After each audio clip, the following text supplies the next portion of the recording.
예수님을 따르던 제자는 우리가 12명인 걸 잘 알고 있습니다. 그 12명 가운데 있는 수제자가 누굽니까? 라고 한다면 우리는 이구동성으로 베드로입니다 라고 우리는 이렇게 말합니다.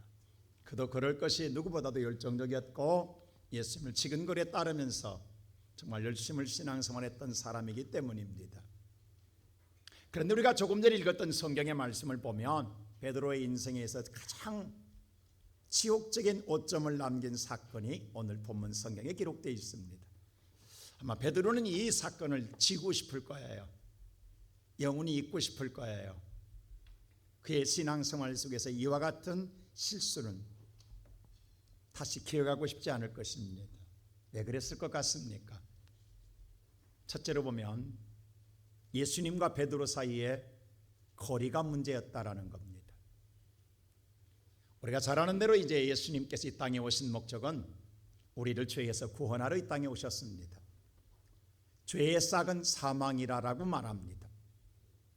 자, 죄는 반드시 죽음을 가져오게 되어 있습니다. 죄를 사함받아야만이 우리는 영원한 생명을 얻게 됩니다. 그래서 하나님이 직접 이 땅에 오셔서 우리를 죄 대신해서 십자가의 죄를 대속지시고 죽어줌으로 말미암아 여러분과 나의 죄를 사하여서 우리가 구원을 얻게 되는 줄로 믿습니다. 예수님이 이 일을 이루기 위해서 기도하고 또 기도합니다. 겟세마네 동산에서. 그리고 마지막에 기도하고 난 다음에 예수님께서 하나님의 뜻을 이루기 위하여 오늘 그 당시의 종교인들, 바로 제사장들과 서기관들과 그리고 성전을 지키는 경비대장에 의해서 붙잡혀 가야바 법정으로 끌려갑니다. 그렇다고 한다면 이때 당연하게 다른 제자들은 몰라도 베드로만은, 수제자라고 말하는 베드로는 함께해야 했을 것입니다. 그런데 오늘 베드로가 어떤가 보십시오. 우리 성경 읽었던 말씀 다시 한번 54절 말씀 읽어보겠습니다. 시작. 예수를 잡아 끌고 대제사장의 집으로 들어갈새 베드로가 멀찍이 따라가니라. 예수를 잡아 끌고 대제사장인 가야바 법정으로 끌고 갈 때에 베드로는 뭐예요? 멀찍이 따라가니라라고 했습니다. 이 멀찍이라는 의미가 어떤 의미입니까? 어떤 뉘앙스를 주고 있습니까? 다시 말하여 오늘 언제라도 도망갈 수 있다라는 겁니다. 혹시라도 내게 어떤 위해가 되거나 내게 뭔가 손해가 있거나 내 인생의 삶에 뭔가 어려움이 닥치면 그때 지체 없이 우리는 뭐예요? 예수를 버리고 도망갈 수 있는 지근거리가 아니라 먼 거리에서 예수를 따랐다라고 하는 것입니다. 바로 베드로와 예수의 사이에 신앙의 거리가 멀어져 있습니다. 이런 베드로 아니잖아요. 지근거리에서 가장 3년 동안 누구보다도 열심히 예수님, 다른 건 몰라도 예수님 어디든지 베드로는 데리고 다녔습니다. 베드로와 요한과 야고보는 겟세마네 동산의 변화산에 예수님은 항상 데리고 다니셨습니다. 그런데 따라야 할 베드로가 예수를 멀찍이 쫓고 있습니다. 왜 그랬을 것 같습니까? 혹시라도 예수님이 지금 잡혀가서 죽으면 나도 함께 죽음을 면치 못하겠다는 생각 들지 않겠습니까? 여러분, 믿음이라는 게 뭐예요? 예수를 따른다는 게 뭐라고 생각하십니까? 예수님 제자들을 부를 때 이렇게 말했어요. 너희가 나를 따라올 때 어떻게 하라고 했어요? 마태복음 16장 24절에 예수님 이렇게 말했습니다. 다 같이 시작. 이에 예수께서 제자들에게 이르시되 아무든지 나를 따라오려거든 자기를 부인하고 자기 십자가를 지고 나를 좇을 것이니라. 너희가 나를 따르려고 하느냐? 그렇다고 한다면 너 자신이 먼저 존재가 사라져야 된다. 나라고 하는 사람이 사라져야 된다. 그리고 나의 십자가를 져야만 나를 따를 수 있다. 그들이 나를 따르는 합당한 자라고 말씀하고 있습니다. 자, 우리가 요한복음 1장에 보면 예수님이 생명의 빛으로 우리에게 오시잖아요. 그 예수를 영접하는 자는 하나님의 뭐가 된다?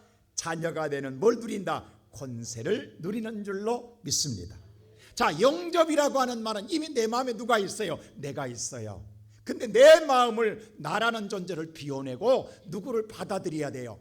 예수를 받아들이는 게 영접이에요. 그게 영접이라고요. 그래야 오늘 저와 여러분의 마음속에 예수를 영접해야 하나님의 자녀되는 권세를 누리게 되는 거예요. 그렇다고 하면 사랑하는 성도 여러분, 오늘 예수를 영접한 사람은 내 안에 누구 있다? 예수님 계세요? 할렐루야. 오늘 저와 여러분 마음속에 예수가 있는 사람, 그 사람을 그리스도인이라고 불러요. 여러분, 가장 듣기 좋은 소리가요, 성도보다도 목사보다도 당신은 그리스도인입니다. 우리 안에 누구 있다? 그러면 얼마나 좋겠어요. 근데 아직도 우리 안에 내가 있는 사람이 많아요. 분명히 예수님 그랬잖아요. 너는 부인하고 네 십자가를 져야 나를 따를 수 있다. 근데 베드로는 지금 뭐예요? 왜 멀찍이 쫓아요? 베드로 안에 누가 있다? 베드로가 있는 거예요. 자, 예수가 있으면 보세요. 예수님의 마음은 어떤 마음이에요? 하나님의 뜻을 기도하고 이루시기 위하여 어디로 와요? 죽으러 가는 거예요. 그럼 죽으러 가는 예수의 마음이 오늘 베드로의 마음에 들어와 있다 한다면, 비록 내가 죽으러 갈지라도 그 길을 따라간다, 안 따라간다? 따라가는 거예요. 그런데 지금 따라가지 않고 멀찍이 쫓는다는 베드로 마음에 누가 있다라는 거예요? 베드로가 있는 거예요. 그럼 지금까지 3년 동안 따라다녔지만 베드로는 진정으로 예수를 영접하지 않았어요.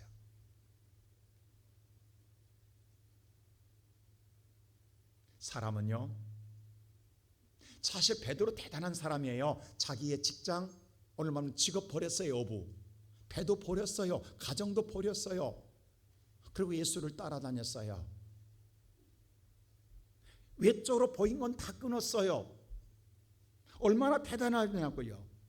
그뿐만이 아니에요. 그런 얼굴 때에 자기의 인생의 삶에서 모든 걸 다 내려놓고 예수를 여기까지 따라왔어요. 근데 가장 중요한 건, 인간이 약한 부분이 뭐냐면 죽음은 누구나 두려워해요. 여러분, 죽음을 두려워하는 사람이 어디 있겠어요? 다 살고 싶어 하지. 근데 죽음 앞에서 베드로는 멈춰 있어요. 더 이상 전진하지 못하는 거예요. 만일에 오늘 예수님의 그 마음속에 있었다고 한다면, 예수님이 이미 죽으려고 작정했어요. 그럼 예수의 마음을 가졌다고 한다면 따라 들어갔을 거예요. 근데 아직 베드로의 마음속에 베드로가 있어요. 그래서 바울은 그랬어요. 나는 날마다 죽노라.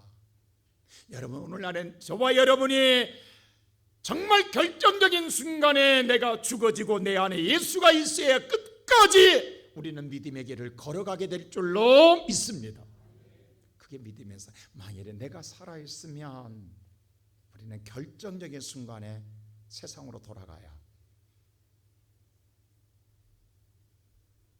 예수님 베드로의 약함을 알고 수없이 말씀하셨어요.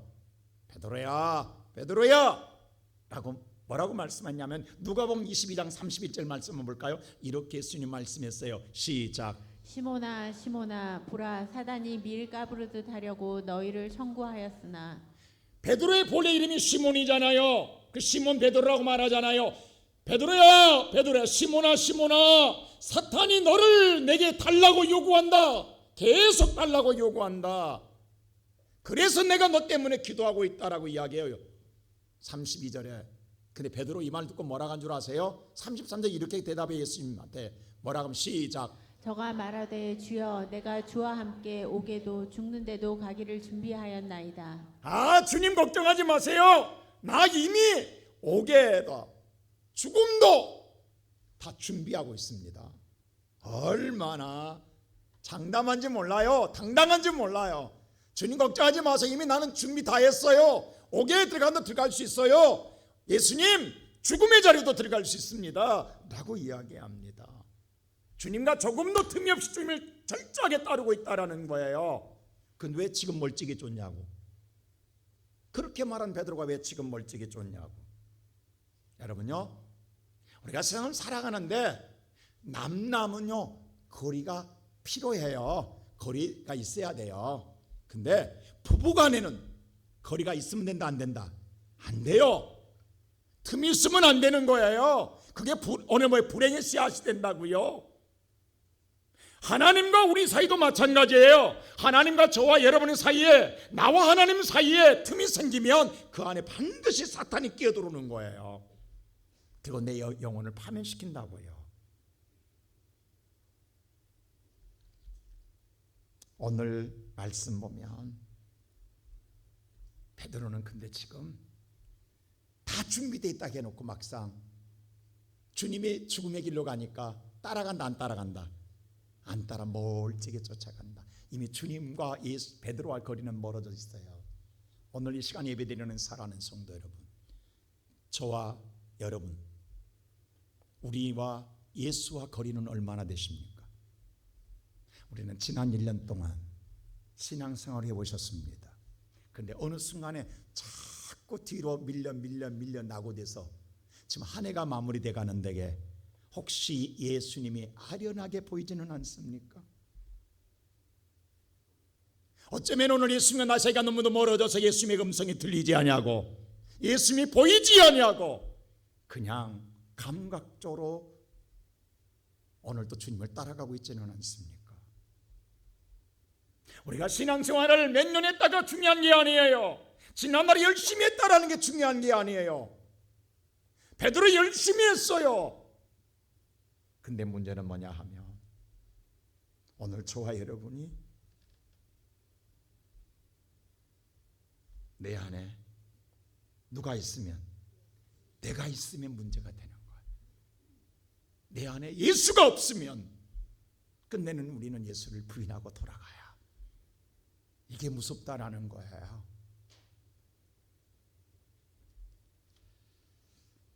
오늘날 현대 교인들은요, 어떤 경향을 가지고 있냐면, 저는 우리 교인은 그렇게 안 할 줄 믿어요. 먼저 전제하고 합니다. 근데 오늘 통계학적으로 보면 그래요. 현대 교인들이 신앙생활하면서 여러 가지 사람에 의해서 상처를 받는 사람도 있고 또 많은 소문의 부정적인 사고를 듣다 보니까 신앙생활에 대해서 예수를 믿고 따르되 조용히 믿고 싶다. 아무것도 간섭하지 않고 그저 예배만 조용히 왔다 가는 것으로 만족해하는 경향으로 흘러가고 있습니다. 그래서 어느 순간 예수님과 지근거려서 열심히 하던 사람들이 차츰 거리를 두기 시작해요. 그래서 우리는 뭐냐면 베드로처럼 그렇게 이야기해요. 주님, 내 신앙 걱정 없습니다. 나 자신 있습니다. 나 충분히 끝까지 잘 믿을 겁니다. 걱정하지 마세요.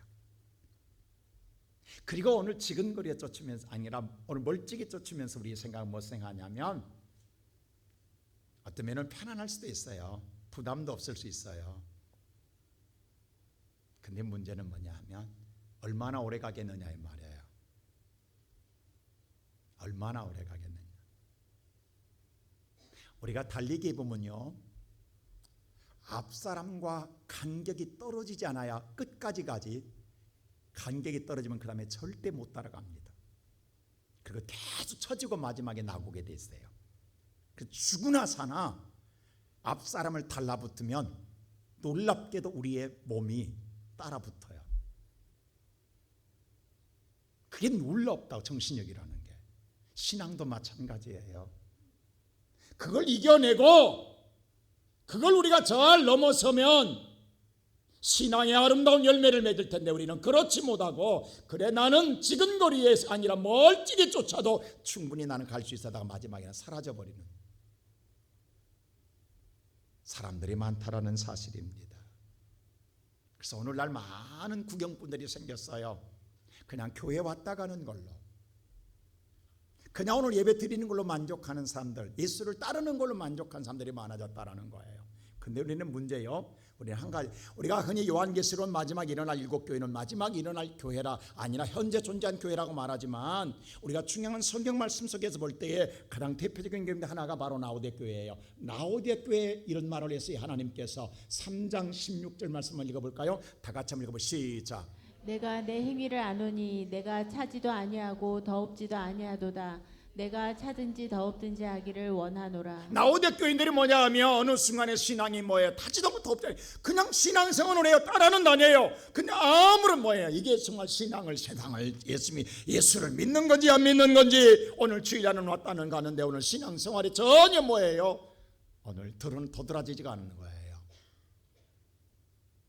본인은 편할지 모르겠어요. 근데 문제는 그 다음에 뭐냐면 심판은 내가 하는 게 아니에요. 하나님이 하시는 거잖아요. 16절이 이렇게 말씀을 하나님께서 정확하게 심판하십니다. 시작. 내가 이같이 미지근하여 더웁지도 아니하고 차지도 아니하니 내 입에서 너를 토하여 내치리라. 오늘 우리 성도님들 잘 들으십시오.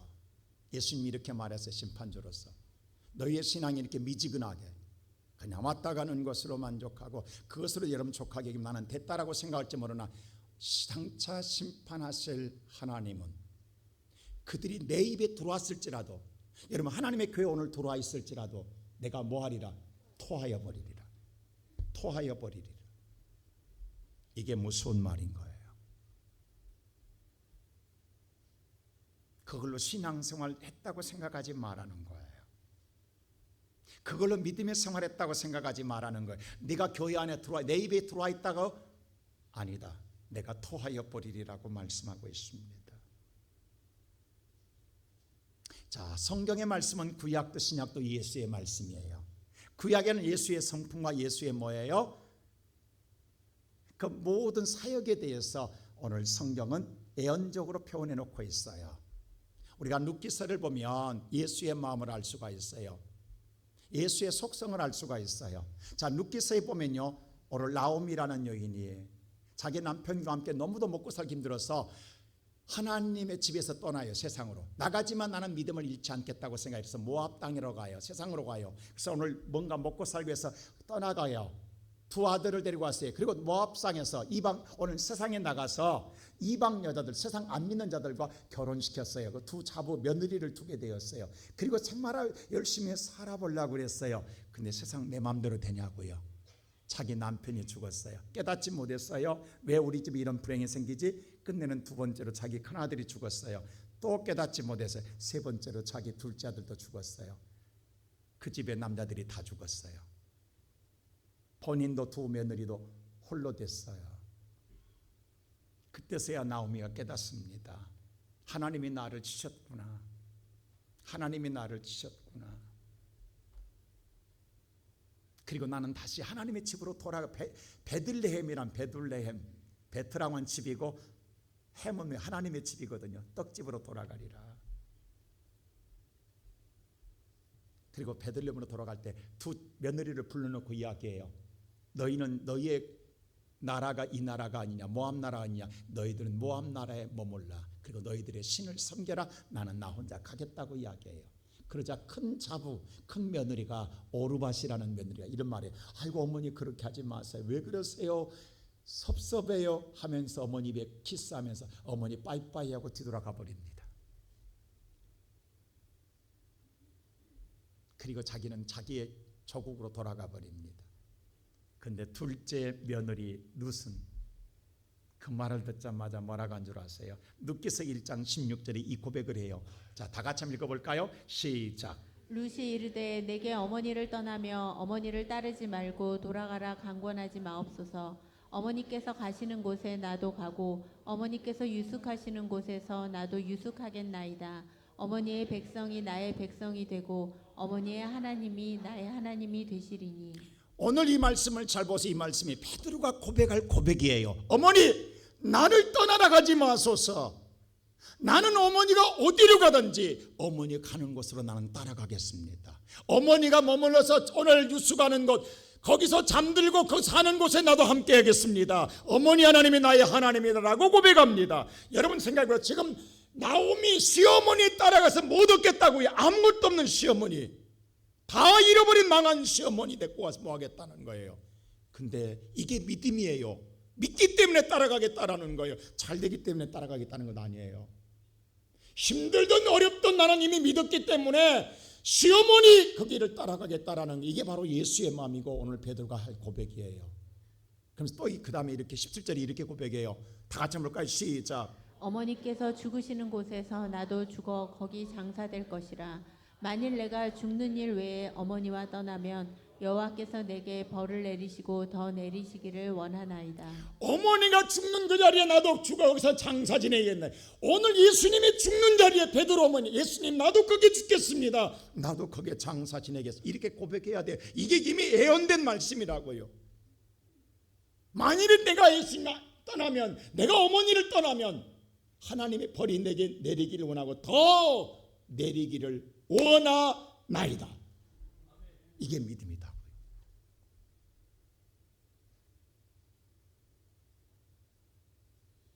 근데 오늘 베드로는 그 자리에 못 서요. 그럼 어떻게 했냐면 멀찍이 쫓아온 신앙의 마지막 그 결과는 어떤 줄 아세요? 그러므로만 베드로는 어떻게 되느냐? 그래서 두 번째로 세상 사람들 뜰 가운데 함께 앉아 있습니다. 자 보세요. 멀찍이 쫓은 결과예요. 베드로 그렇게 장담했잖아. 나 예수님 절대로 했던 베드로예요. 근데 지금 어디에 있는 줄 아세요? 멀찍이 쫓다가 자 성경 말씀 우리 다 같이 한번 55절 보세요. 시작. 사람들이 뜰 가운데 불을 피우고 함께 앉았는지라 베드로도 그 가운데 앉았더니. 자, 지금 새벽이에요. 예수님이 새벽에 기도하고 내려서 잡혔어요. 그리고 지금 가야바 법정으로 끌려갔어요. 근데 이 새벽에 오늘 예수님이 얼마나 관심 있던 사람들이 새벽에 다 나온 거예요. 야, 봐라, 메시아가 잡혔대. 예수가 잡혔대. 예수가 어떻게 된가 보자 라고 새벽에 다 모여. 새벽에 이스라엘은 춥잖아요. 이 사막성 기후는요 낮에는 덥지만 새벽에는 추워요. 기온 차이가 심하다고요. 체감한 더 춥다고요. 새벽 장봉기가 얼마나 추운지 몰라요. 그러니까 그들이 뜰에 뭐예요? 모닥불 펴놓고 불 쬐고 있는 거예요. 여러분 생각해 보세요. 새벽에 자기 일도 아니에요. 예수의 일 때문에 그 법정에 나온 사람들, 이게 뭐냐고. 그 사람들이 모여서 무슨 이야기 할 것 같아요, 여러분? 여러분 무슨 이야기 할 것 같아요? 여러분 사람이 얼마나 악하냐면요, 사람이요, 저나 여러분 얼마나 악한 줄 아세요? 사람이 제일 재밌는 구경이 무슨 구경이다? 불구경하고 싸움 구경이에요. 아니 생각해봐라. 남의 집이 태산에다 불타지 없어졌는데 그걸 우리는 발동동 구르면서 신난 거예요. 엔돌핀이 나오는 거예요. 신나는 거예요. 이게 사람이 이렇게 못됐다고요. 또 싸움도 보세요. 누가 막 주워 터지고 맞고 있는데 우리는 신나는 거예요. 그게 하도 싸움을 안 하니까 돈도 싸움 시켜. 그게 권투야. 여러분 링 위에 올려놓고 둘이 싸움 시켜. 그리고 돈 주고 구경하잖아요. 그게 권투라고. 그게 오늘 보세요. 더 잔인하게 요즘 하잖아요. 더 잔인한 권투보다 더 잔인한 싸움 시키잖아요. 세상의 모든 스포츠는 싸움입니다. 내 대신 싸움 시켜서 대리만족하는 거예요. 내가 어느 편인가를 서서 이기는 것에 만족을 얻는 거예요. 이게 사람이 이렇게 약하다고. 지금 예수가 잡혀갔어. 근데 오늘 그들은 모여서 뭐 할 것 같아요? 야, 저 인간 봐라. 지가 메시라며 얼마나 험담과 악담을 쏟아놨겠냐고. 거기 앉아서.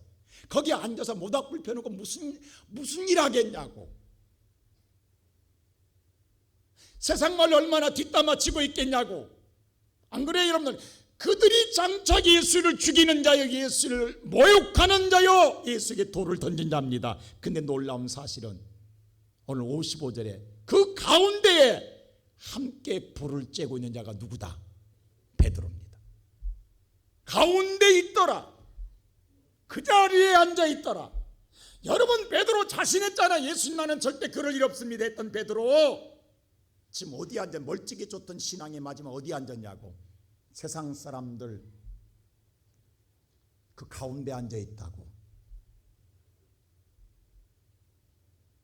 오늘 잘 들으세요 사랑하는 성도 여러분.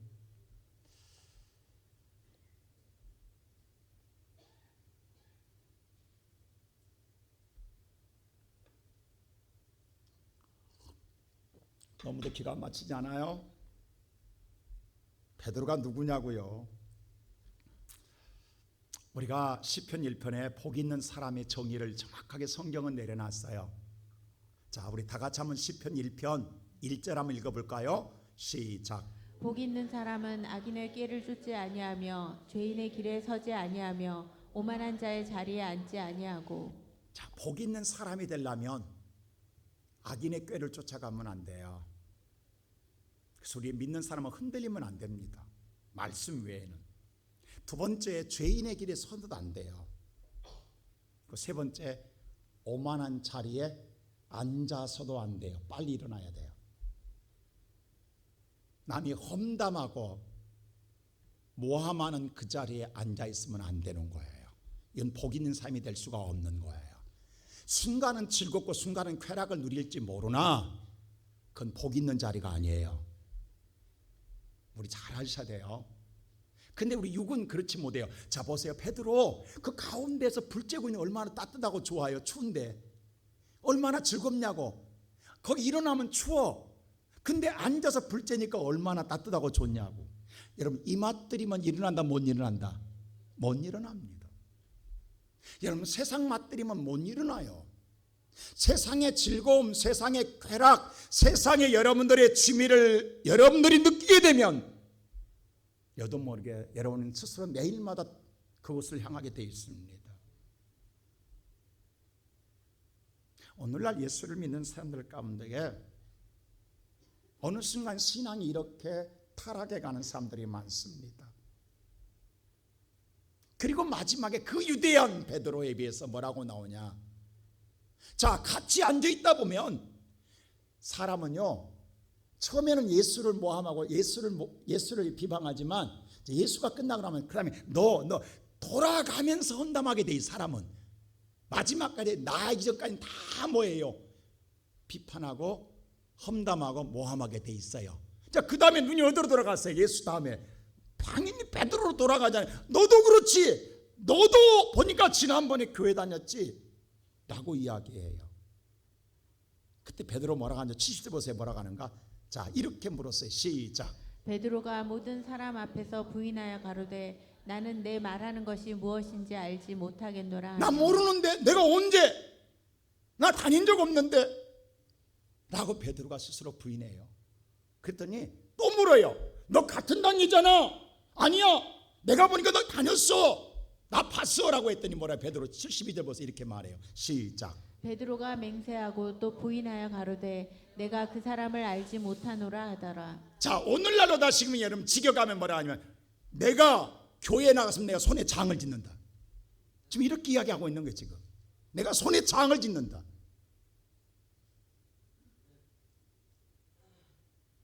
그게 또 이야기해요. 아니야, 너 분명히 다녔어. 네 말소 들으면 알아 라고 했더니 베드로 뭐라? 74절 보세요. 시작. 저가 저주하며 맹세하여 가로되 내가 그 사람을 알지 못하노라 하니 닭이 곧 울더라. 만일에 내가 너 교회에 다녔으면 내가 네 새끼다 라고 하는 거예요. 지금 오늘날로 표현하면 이게 베드로라고. 여러분 오늘 여기 앉은 사랑하는 성도님, 여러분의 신앙생활 속에 이런 적 없느냐고. 일어나지 뭐. 왜? 일어나면 내가 비방을 들을까 봐 앉아 있어서 같이 흥을 맞추고 나는 안 그런 척 드러내지 않고 숨긴 일이 없냐 이 말입니다. 오늘 이 베드로의 모습이 어쩌면 나의 모습 아닌가요? 우리 한번 생각해 보자고. 냉정하게 우리가 이럴 때가 없었냐고요. 근데 놀라운 사실 우리 한 가지 기억할 것이 있어요. 이렇게 하고 있는데 누가 보고 있는 줄 아세요? 자, 61절 보세요. 누가 보고 있는가? 시작. 주께서 돌이켜 베드로를 보시니. 자, 주님이 예수께서 지금 가야바 법에 신문 받다가 뒤에서 베드로가 그렇게 부인한 걸 계속 보다가 듣다가 예수님이 딱 돌아보는 거예요. 베드로와 시선이 마주쳤어. 여러분 이때 베드로 심정이 어떨 것 같아요? 예수가 딱 돌아보는 거예요. 지금 돌이켜 베드로를 보시니 했어요. 여러분 주님이 보고 계십니다. 이걸 우리가 알아야 돼요. 사람의 눈은 속일 수 있습니다. 오늘 이 말씀 속에는 뭐냐면 저나 여러분 예수가 보고 있다라는 거예요. 예수님이 보고 계시다라는 거예요.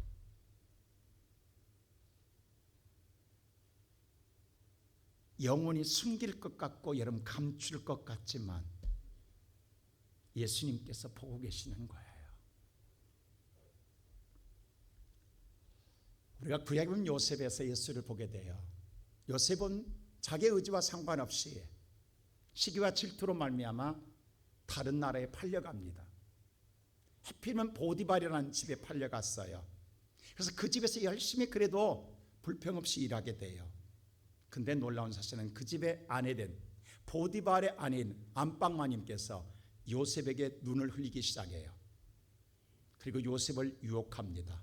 우리로 말하면 돌쇠한테 마님이 잠자리 하자고 그래요. 여러분 어떨 것 같아요? 돌쇠의 입장에서는 신분이 바뀔 수가 있어요. 인생이 편해질 수가 있어요. 이게 쉽게 뿌리칠 수 있는 일이냐고. 돌쇠가 장작 패고 있는데 마님이 와가지고 잠자리 하자고 그래요. 근데 창세기 39장 10절 보세요. 뭐라고 하는가. 자, 성경 보세요. 시작. 여인이 날마다 요셉에게 청하였으나 요셉이 듣지 아니하여 동침하지 아니할 뿐더러 함께 있지도 아니하니라. 그 유혹을 뿌리치고 요셉은 그 자리에서 일어납니다. 이것이 믿음의 사람이라는 거예요. 이게 쉽겠냐고.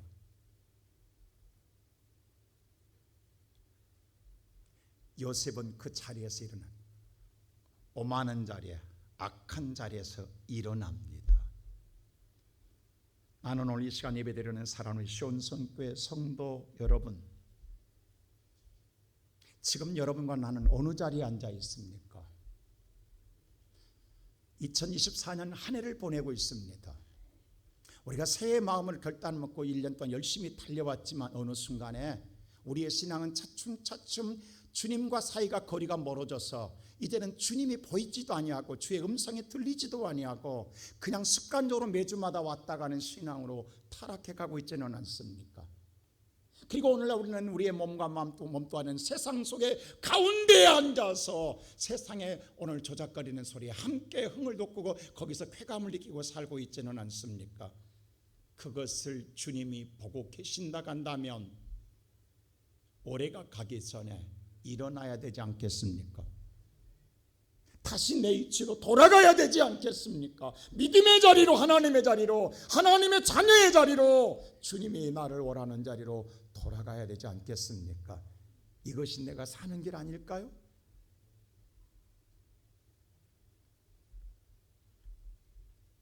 나는 우리 성도들에게 오늘 설교를 준비하면서 그 생각했어요. 하나님, 내가 죄인입니다. 이 험한 세상 속에 어떻게 할 것인가? 나는 여러분들을 막아낼 수가 없습니다.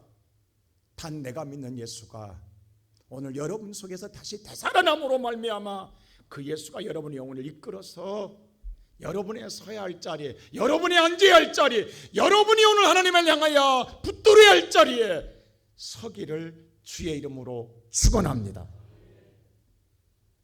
그렇지 아니하면 어떤 일이 일어난 줄 아십니까? 마지막으로 세 번째로 심히 통곡한 일이 생깁니다.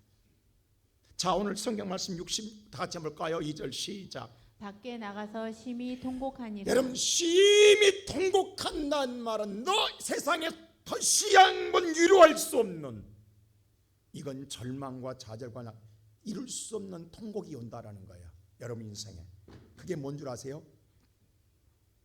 살겠다고 멀리 쫓았던 베드로 끝내는 지옥에 떨어진다라는 겁니다.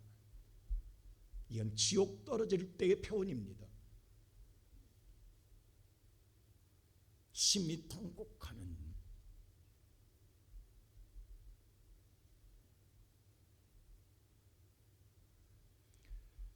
여러분 인생에 이것이 있어서야 되겠습니까?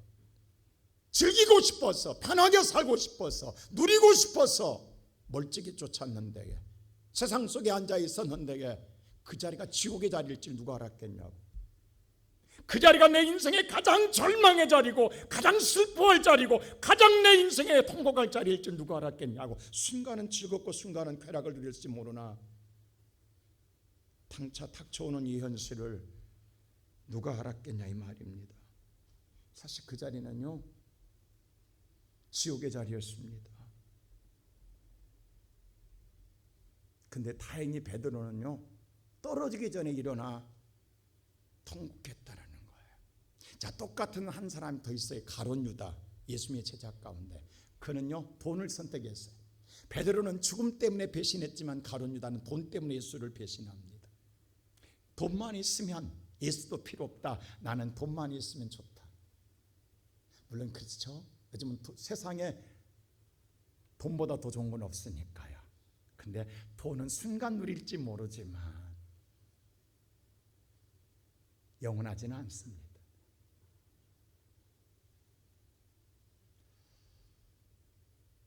가룟 유다, 그것으로 행복하게 살고 싶었을 거예요. 그래서 예수를 팔잖아요. 근데 예수님이 이렇게 말해요. 자, 베드로에게도 뭐라고 하냐면, 베드로야, 마지막에 이런 말이에요. 네가 오늘 밤 다 굴기 전에 나를 3번 부인할 거야 라고 이야기해요. 그 베드로가 뭐라고 하냐면, 그 말을 듣고 베드로가, 오늘 성경에 보면 이렇게 얘기해요. 다 같이 한번 우리 마태복음 26장 33 읽어볼래요? 이렇게 대답을 해요. 다 같이 시작. 베드로가 대답하여 가로되 다 주를 버릴지라도 나는 언제든지 버리지 자, 않겠나이다. 주님의 말씀에도 그 말을 안 들어요. 그리고 인정도 안 해요. 들으려고 하지도 않고 인정도 안 해요. 예수가 말하는데도. 여러분 잘 들으세요. 자, 예수님과 나 사이가 멀어지면요, 오늘 이 시간 설교가 귀에 들어온다 안 들어온다? 안 들어옵니다. 들어도요, 나와 상관없어 아예 마음을 닫아버립니다. 예수님이 이야기했어요. 분명히 나 3번 부인할 거야. 근데 베드로 뭐라는지, 예수님 무슨 말씀합니까? 다 주님을 버릴지라도 나는 뭐한다? 언제든지 버리지 않습니다. 자기 신앙 자신만만해합니다. 여러분, 이런 사람 신앙 어떻게 고칠 수 있냐고 한번 생각하면, 이렇게 주님이 말하는데도 안 듣는 신앙, 들으려고 하지도 않는 신앙. 혹시 누구 모습 보고 있는 것 안 같아요? 여러분 지금 누구 모습 보고 있는 거 안 같냐고. 주님 예수가 이야기하는데도 안 들어. 들리지도 않아. 그리고 뭐라 하냐면, 예수보다 나를 더 믿는 거야, 나는. 근데 베드로가, 그랬던 베드로가 실패할 때 예수가 쳐다볼 때 61절 보세요. 이렇게 보세요. 61절 보세요. 자, 61절 다 같이 시작. 주께서 돌이켜 베드로를 보시니 베드로가 주의 말씀 곧 오늘 닭 울기 전에 내가 3번 나를 부인하리라 하심이 생각나서. 죄를 짓고 실패 자리에서 예수님과 시선이 마주칠 때, 그때서야 주의 말씀이 옳았구나. 그때서야 생각났어. 지난번 이야기할 땐 들으려고 하지도 않았어. 여러분 잘 들으세요. 하나님 말씀은 1.1핵도 틀림없이 반드시 이루어집니다. 여러분이 부인한다고 안 이루어진 게 아니라, 안 듣는다고 안 이루어진 게 아니라, 듣든 안 듣든 하나님의 선포된 말씀은 이루어집니다. 근데 후에 이루어질 때, 깨달을 때는 늦습니다. 베드로 이때서야 생각났어. 그 말이 맞네. 이때서야 인정하는 거예요. 다행히 그래도 이때서라도 인정해서 베드로는 그때부터 예수를 붙듭니다. 그때부터 예수를 사랑하고 끝까지 예수를 따라갑니다. 근데 가룟 유다 보세요. 똑같이 이야기해요. 성만찬하면서 예수님 뭐라면, 이 중에 나를 팔 자가 있다라고 이야기해요. 그랬더니 가룟 유다가 뭐라고 하냐면, 당당하게 주님 납니까? 라고 물어요. 얼마나 뻔뻔합니까? 지금 이 팔 마음을 갖고 있음에도 물어요. 주님 납니까? 라고 제자들 앞에서 물어요. 그때 예수님이 뭐라고 하냐면, 그래 지금 네가 잠들고 있는 너야 너. 예수님이 지적해, 너라고 지적해줘. 예수님이. 여러분 이렇게까지 하는데 나라고 지적했다고 기분 나쁘다고 잔 넣고 안 마시고 나갑니다. 성만찬 보세요. 성경에 보면 나가요 그냥. 여러분이 오늘 여기서 만일에 제가 여러분 지적하면 여러분 똑같을 거요? 기분 나쁘다고 일어서 나갈 거요? 베드로 가룟이 나갑니다. 그리고 바로 가서 팔로 가요. 그 열 받아가지고 팔로 가거든요. 근데 그리고 노마군 데리고 와요. 이거 팔았잖아요. 그럼 베드로 이제 가룟 유다 속이 시원할까요? 팔아놓고 어떻게 한지 아세요? 자, 27장 3절 보세요. 가룟 유다 시작. 때에 예수를 판 유다가 그의 정죄됨을 보고 스스로 뉘우쳐 그 은 30을 대제사장들과 장로들에게 도로 갖다 주며. 여기 베드로와 가룟 유다의 차이가 여기서 나타납니다. 가룟 유다는요, 예수를 따른다 안 따른다 끝까지 따라갑니다. 베드로도 따라가고 가룟 유다도 따라가요. 근데 베드로도 멀찍이 쫓아가고 가룟 유다는 숨어서 갑니다. 보세요. 예수님이 지금 빌라도 법정에서 예수가 그의 보여서 보면 그의 정죄됨을, 이 말은 뭐냐면 그가 누구예요? 주어가 예수입니다. 예수님이 빌라도에게 정죄받은 죄인이라고 심판을 딱 받았다라는 거예요. 그 사형 원도를 받았다라는 거예요. 이것을 누가 봤어? 지금 유다가 보고 거기까지 왔다고, 지금 법정까지 왔다고, 숨어서 보고 있다고, 따라왔다고. 그리고 가룟 유다는 여기서 아직도 자기를 안 버렸어요. 자기 스스로 뭐예요? 뉘우치는 거예요. 주님의 마음으로 뉘우치는 게 아니라 내 자아로 뉘우쳐요. 그리고 4절 보세요. 어떻게 하는가? 자, 4절 시작. 이르되 내가 무죄한 피를 팔고 죄를 자기 스스로 범하였도다. 무죄한 피를, 예수가 죄가 없는 피를 팔았다라고 생각하고 자기가 스스로 나는 죄를 범했다고 얘기해. 주님의 말씀이 죄가 아니라 내 양심에, 내 생각에, 내 판단에 나는 죄를 범했다라고 이야기해요. 그리고 자기 스스로가 결정합니다. 그게 뭐냐면 5절 보세요.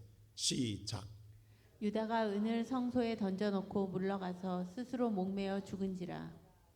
그 돈을 쓰지도 성소에 던지고, 왜? 그리야만 뭐 용서를 받을 것 같으니까. 그리고 자기 스스로 목매들어 자살해 죽습니다. 이것이 예수가 없는 자기의 의를 드러낸 세상의 모든 자의 말로입니다. 그래서 가룟 유다는 저주받아요. 끝까지 예수가 없어요. 그 마음에. 자, 아까 베드로는 죄를 짓다가 누가 생각났어요? 주의 말씀이. 근데 가룟 유다는 주의 말씀이 아니라 가룟 똑같이 이야기했어요. 예수님께서 네가 팔아. 그 주의 말씀이 생각나 깨닫고 내가 죄인이라는 걸 알고 회개한 게 아니라 주의 말씀은 생각 안 나요. 내가 판단해 볼 때에 잘못된 거야, 죄를 진 거야. 그리고 스스로 자살해 죽습니다. 그런다고 죄가 없어지냐고, 주님의 심판이 사라지냐고. 그래서 가룟 유다는요, 배가 터져 죽습니다. 여러분, 성경에 참 묘하죠. 여러분 잘 들으세요. 가룟 유다가 목을 매서 죽는데 하나님 그 나무를 끊어버려요. 사도행전 1장 보면은. 그래서 나무가 끊어져서 그 몸이 절벽에 떨어져 창자가 터져 죽었다고 성경에 기록되어 있어요. 이게 저주받은 자, 하나님의 버린 자의 죽음을 상징하고 있습니다. 그래서 핏밭이라, 저주받은 밭이라고 이야기해요. 그 떨어진 밭을. 오늘 이 시간 예배드리는 사랑하는 성도 여러분, 오늘 여러분 안에 누가 있습니까? 지금 여러분의 신앙이 아직도 내 판단, 내 생각, 내 주장, 내 뜻에 따라 신앙생활하고 있다 한다면 우리는 오늘 또 기도하며 나를 내리는 그에서 이게 회복되지 아니하면 우리는 마지막에 예수를 버립니다. 그래서 내가 죽어야 돼요. 내가 죽어야 된다고. 다 죽기 싫어서 쳐다보고 있잖아. 왜? 오늘 살아가는 성도 여러분, 그게 그리스도인인 거예요. 우리 죽자고.